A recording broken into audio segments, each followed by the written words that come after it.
Hey there, wonderful viewers. I am Kashaf Ali, and we have got a hot topic on our hands today: public opinion and political discourse on Uniform Civil Code, or UCC. It is a subject that has been a subject of debate, discussion, controversy in many countries, including India. In this video, we'll explore what the Uniform Civil Code is, what are the pros and cons of the Uniform Civil Code, how public opinion and political discourse have shaped the conversation around it. Alright, before we go any further, let's break down what this Uniform Civil Code thing is all about. Imagine it as a rule book that covers personal matters like marriage, divorce, inheritance, and property rights. It applies to everyone, no matter their religion, background, or identity. The aim is to ensure that every citizen gets a fair slice of legal pie, regardless of their religious beliefs.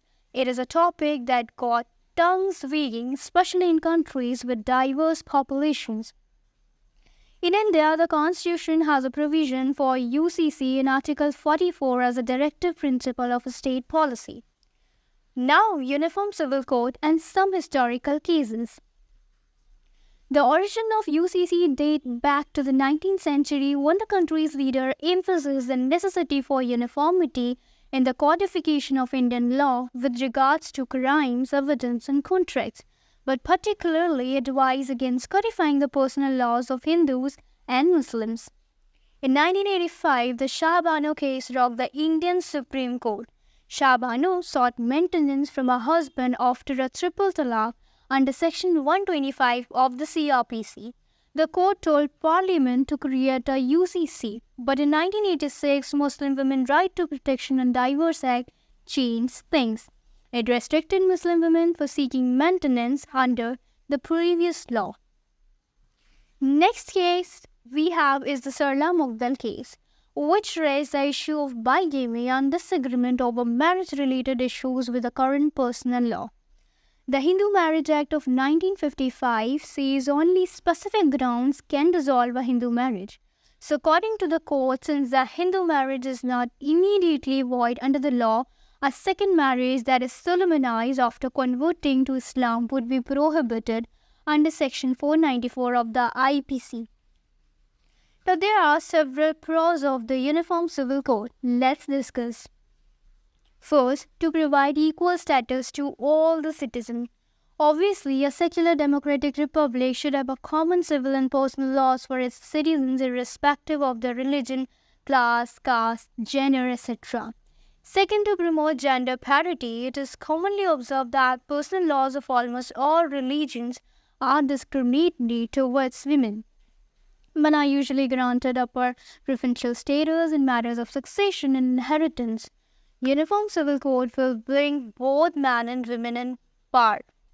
Third, to promote national integration. In India, citizens are already equal under criminal and civil laws, except personal laws.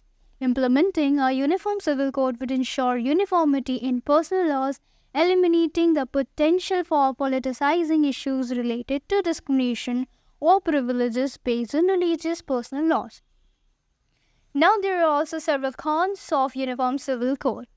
First, practical difficulties due to diversity in India. It is practically tough to come up with a common and uniform set of rules for personal issues like marriage due to tremendous cultural diversity in India across the religions, sects, castes, states, etc. Second is the perception of UCC as an encroachment on religious freedom. Like many communities, particularly minority communities, perceive Uniform Civil Code as an encroachment on their rights to religious freedom. They prefer that a common code will neglect their traditions and impose rules which will mainly dictated and influenced by majority religious communities. Third is the interference of a state in personal matters. The Constitution provides for the right to freedom of religion of one's choice. With codification of uniform rules and its compulsions, the scope of freedom of religion will be reduced. Now, coming to the public opinion and political discourse on the Uniform Civil Code, they are deeply divided. While some segments of the population view the UCC as a crucial step towards ensuring equality, justice, and gender rights, Other perceives it a potential infringement on religious freedom and cultural diversity. The contentious issue often sparks intense debates and discussions in the media and among political parties with differing viewpoints reflecting broader societal divisions.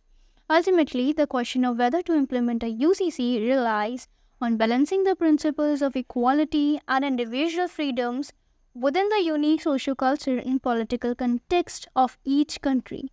So, what are your views on this?